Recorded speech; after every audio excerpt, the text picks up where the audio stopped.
मेरे को बार बार थाने में बुलाते हैं और यूँ कहते हैं तू क्यों आ रही है यहाँ, और 2-2 घंटे के लिए बिठा लेते हैं मेरे को और प्रताड़ित करते हैं और झूठ बोल रहे हैं कि हाँ आपने हमको सुसाइड नोट नहीं दिया, जबकि हमने उनको ओरिजिनल उपलब्ध करवा दिया। उसके बाद भी हमारे कोई सुनवाई नहीं कर रहे, प्रताड़ित कर रहे। और ये रमेश जानी तो दबंगखोर बना रहा है हमारे ऊपर, बार बार कभी किसी को भेज के, कभी किसी से 5 लाख की कह रहा है, कभी किसी से बार मरने से पहले की फोटो। अरे कहने दे भाई, रोक क्यों रहा है? बाइक की नंबर है, पीछे रोक रहा है, उसको कहने भी नहीं दे रहा।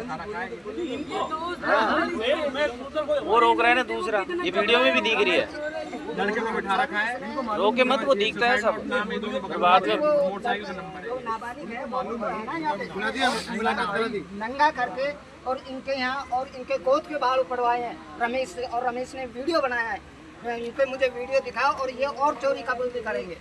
यूँ कह रहा हाँ, बताओ थोड़ा माता जी। चोरियों को कबूल कर ले तो हम तेरे को छोड़ देंगे। और वो कह रहा था जब मैंने करा ही नहीं तो मैं क्या करूँ, मैं क्यों कबूल करूँ। आज तक कोई मुकदमा नहीं है सारे न्याय तो मिलेगा किसी इंसान को। डिक्लेरेशन होता है, ऐसा तो नहीं किया जो ये रमेश नहीं कर रहा है जो और दबाव बना रहा है। आज तक कि जो कोई मुझे साथ दे रहा है उनके घर जा जाके भी उनको धमकी दे रहे हैं कि नहीं हम आपके साथ हैं, चिंता मत करो। चोरी की बात कर लेंगे, लेकिन मैं ये कहना चाहूंगा कि यहाँ के जो माननीय विधायक हैं, यहाँ के जो माननीय सांसद हैं, यहाँ के और भी जो नेता हैं भारतीय जनता पार्टी के, उनको आगे पहल लेते हुए इस तरह का जो मामला हुआ है उसके ऊपर उनको कार्रवाई करनी चाहिए थी। उनको इंतजार नहीं करना चाहिए कि कांग्रेस पार्टी या दूसरा कोई दल है या दूसरा कोई समाज के लोग इस बात को उठाएं। उनकी जिम्मेदारी बनती है, जनता ने उनको वोट दिया है, उनकी जिम्मेदारी बनती है कि वो इस परिवार को आके शांत रखे, और जो दोषी पुलिसकर्मी है उनका ट्रांसफर नहीं, उनको सस्पेंड नहीं, उनको नौकरी से बाहर निकालना चाहिए। अच्छा, एक अहम बात है कि सैनिक के भी मामले दर्ज हुए थे। कोई एक समाज का मामला नहीं है, ये पूरी सोसाइटी का मामला है, पूरे अलवर का मामला है, हर व्यक्ति का मामला है, हर बुजुर्ग का है, नौजवान का है। ये सिर्फ कोई आप एक समाज से नहीं जोड़ सकते, ये एक पीड़ित का मामला। इस तरह की चर्चा है कि खुद एसएचओ आपके ऑफिस में मिल के आ रहे हैं, मुलाकात की, उसके बाद में कांग्रेस थोड़ा सुस्त। मैं दे दूंगा जवाब।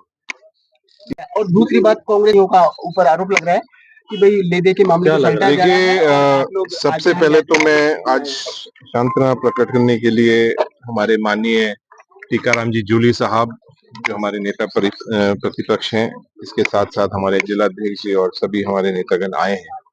और बहुत ही दुख की बात है कि अमित सैनी को जिस तरह से पुलिस ने उसको डराया, धमकाया, मारा, पीटा, उसकी मानसिक ऐसी हालत खराब कर दी कि उसको सुसाइड करना पड़ा। और इससे ज्यादा प्रमाण कुछ नहीं है कि अपने हाथ से वो लिख के नाम लिख रहा है कि इन लोगों ने हमें मुझे मारा है, पीटा है, और उसको झूठ उठाने के लिए, उसकी बात झूठ बुलवाने के लिए उन्हें उसके ऊपर प्रेशर डाला है इसके अंदर। और अभी तक हैरानगी की बात यह है कि अभी तक पुलिस ने एफआईआर ही लॉन्च नहीं करी है उन दोषी व्यक्तियों के खिलाफ। तो आप देखिए क्या राज चल रहा है। इस मामले को माननीय पूर्व मुख्यमंत्री श्री अशोक गहलोत जी ने उठाया, हमारे नेता प्रतिपक्ष जी ने उठाया, कांग्रेस पार्टी ने यहाँ धरना भी दिया। और इस मामले को सिर्फ यही नहीं, धरने से ही नहीं, इसकी लड़ाई विधानसभा के अंदर, लोकसभा के अंदर और बाहर रोड के ऊपर कांग्रेस पार्टी लड़ेगी और इसको न्याय दिलवाएंगे इस परिवार को। अभी लोकल स्तर पे इसको पुरजोर तरीके से कांग्रेस को जैसे उठाना चाहिए था, क्या आपको लगता है उसी ताकत से उठाया है? कहीं ना कहीं नहीं, कांग्रेस पार्टी इसको उठा रही है। और यही एक मामले के साथ साथ जो शुभम सैनी है, जिसको नाबालिग बच्चे को बालिग बनाकर और उसको अरेस्ट कर लिया, उस बेल भी करवा दी, उसके ऊपर भी जांच करने का हमने मांग करी है। और इस मामले को उठाएंगे और ज्यादा मजबूती से उठाकर और इस पर कार्रवाई करेंगे। कैसे कांग्रेस सीटीएच की रक्षा कर पाएगी? ये फालतू की चीजें जो चला रहे हैं ना, वो बहुत ही घटिया किस्म के लोग हैं जो इस प्रकार की बात कर रहे हैं। तो एसएचओ मेरे से ही मिले थे, किसी और से नहीं मिले। और जो थाने जो है उसके अंदर गाँव के जोड़ने का जो लेटर था वो कई दिनों से पेंडिंग था, मैं नहीं था, वो लेके वो आए थे। इसलिए मेरे से मिले। जिसकी गाड़ी में मिले सर वो कोई- खुद एक्यूज्ड है डूबने वाले। नहीं हो गए तो भाई, वो सरपंच भी रहा है, तो ये मतलब थोड़ी है कोई आ गया तो वो कोई इसी काम के लिए आया है या कोई टीकाराम जूली का मुंह बंद कर देगा, ऐसा तो हो नहीं सकता। नहीं कह लोग ये तो रहे इसलिए इस मामले को बड़े स्तर पे हम उठाएंगे और हम उठा भी रहे हैं, पहले दिन से उठा रहे हैं, आगे भी उठाएंगे। विधानसभा का सत्र बहुत जल्दी शुरू होने वाला है, उसमें सरकार को जवाब देना पड़ेगा। इन लोगों की मानसिकता आप समझ सकते हैं, इतना बड़ा केस होने के बावजूद भी, क्योंकि 3 मामले लगातार हुए, नाबालिग को बंद किया, एक ने सुसाइड किया, एक को निवस्त्र करके पीटा गया, अपहरण किया गया, ये सारे मामले हैं और उस पर सरकार कोई जवाब नहीं देना चाह रही है। तो ये बड़ा इशू है और इसलिए हम संविधान बचाने की बात कर रहे हैं कि लोकतंत्र की हत्या हो रही है, ये जवाबदेही होती है सरकार की कि इस प्रकार की बात होती है तो कार्रवाई करे। थाना अब तक तो सस्पेंड हो जाना चाहिए था, जब ये लोग थाने में बैठे हैं तो क्या कार्रवाई करेंगे?